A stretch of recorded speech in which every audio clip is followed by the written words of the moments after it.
আপনারা যেটা দেখতে পাচ্ছেন এটা হচ্ছে ফক্সটেল মিলেট।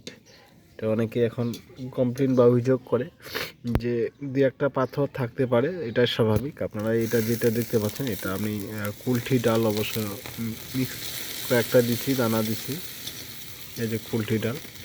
তবে এই জায়গাতে কোনো কিছু পাথর বা এগুলো নাই। এখানে আমি 250 গ্রাম নিচ্ছি, ঢেলে দিচ্ছি, ঢেলে দিলাম। তারপরে পানি আমি অ্যাড করবো আর কি। মনে করেন যে পানি অ্যাড করে দিলাম, এমনভাবে কুচলিয়ে টুচলিয়েই করবেন।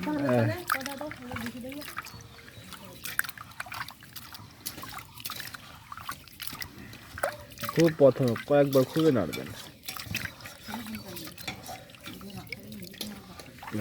খুবই নাড়বেন। কোনো পাথর তো নাই।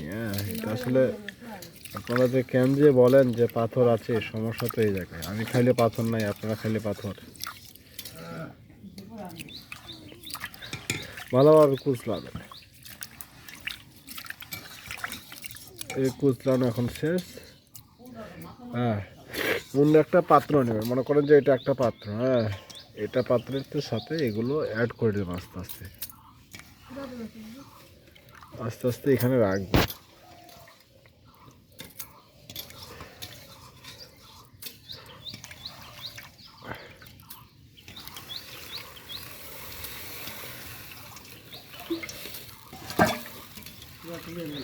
ভিডিওটা আমি একাই করতেছি, এজন্য ভিডিওটা ভালো হচ্ছে না। তারপর ভালো করার চেষ্টা করতেছি। দেখেন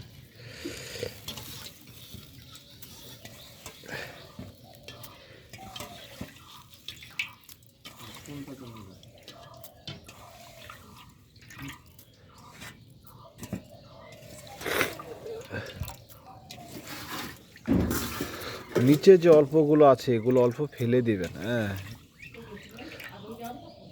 এখন অনেকে বলে যে দাদা দানাগুলো ফেলতে পারবো না।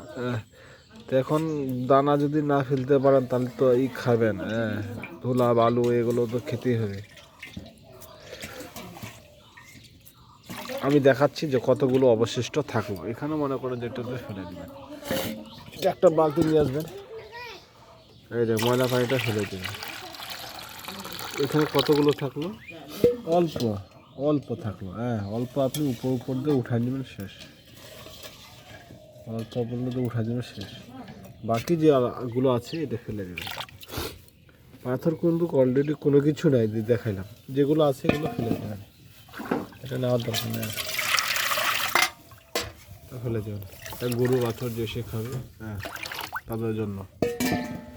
এবার এই পাত্রে ভালোভাবে কুচলাবেন, এই যে এটাতে যে পানি দিয়ে দেবেন।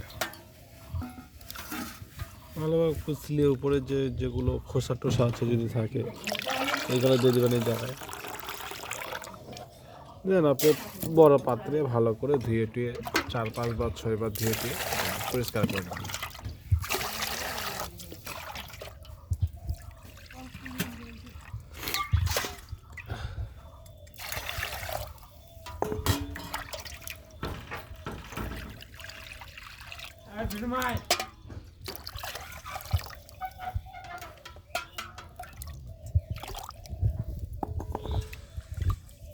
চার পাঁচবার ধুয়ে টুয়ে দেন আপনারা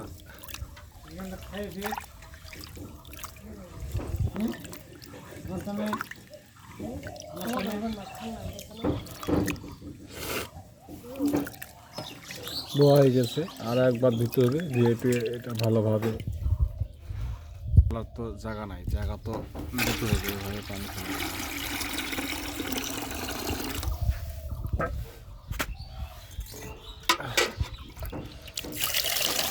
ভিডিওটা আমি কাটতেছি না, ডাইরেক্টলি ভাবে করতেছি আস্তে আস্তে বোঝার জন্য আপনাদের যে বালু কেন থাকে। বালু তো থাকার কথা না। এত সুন্দর করে কাউন্টার পরিষ্কার করি, বালু তো থাকার কোনো কথাই হয় না। কেন বালু পান? এখানে তো আমি আপনাদেরকে লাগি এটাতে দিচ্ছি, এটা তো না। বাস এখন এই পাত্রটা যে রাখছিলাম, এই যে এটা ভালোভাবে পরিষ্কার করে নেবেন। পরিষ্কার করে টরে হয়ে গেছে, এখন পরিষ্কার করা।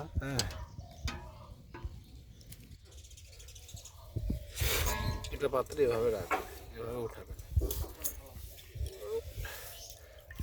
ভালোভাবে খেতে হলে একটু আপনাকে পরিশ্রম এটুকু করাই লাগবে, তাছাড়া বিকল্প তো পথ না। যদি দু একটা উপরে পাথর পান তাহলে সেটা আলাদা হিসাব, হ্যাঁ, দু একটা পাথর হলে সেটা ফেলে দেবেন। নিচেই বুঝতে পারবেন যে পাথর আছে কিনা, নিচেই বুঝতে পারবেন যে পাথর আছে কিনা। এইভাবে উঠাবেন, এইভাবে দুইবার উঠাইলে তখন আর পাথরগুলো থাকবে না।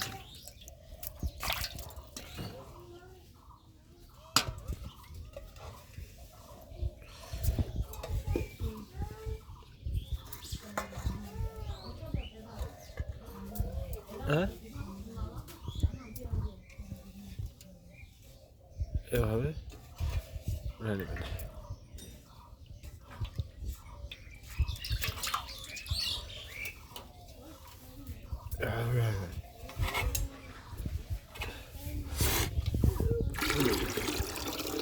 দেখেন না, আমি কিন্তু দেখালাম যে আপনাদের পাথর কোন অলরেডি কোনো কিছু পাথর নাই। দেখেন পাথর আছে, পাথর আছে, পাথর তো নাই, পাথর আছে নাই।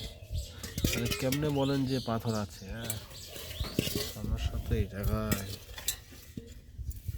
আর তারপরে যদি পাথর থাকে, যেগুলো অবশিষ্ট থাকলো, ভালোভাবে ধুয়ে ফেলে দেবেন, বাস, পাথর নির্মূল হয়ে গেল, পাথর একা নির্মূল হয়ে গেল। দেন এটা আপনার 8 ঘন্টার জন্য ভিজায় রেখে দেবেন।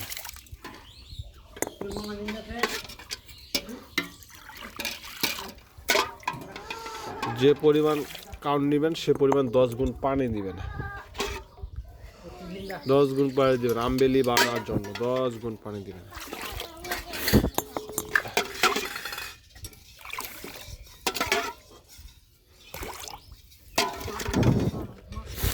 এভাবে আপনারা 8 ঘন্টা রেখে দেবেন, 10 গুণ পানি দেবেন। আমি আরও পানি দেবো, হ্যাঁ, তার মানে এটা নয় যে শেষ করে দিলাম।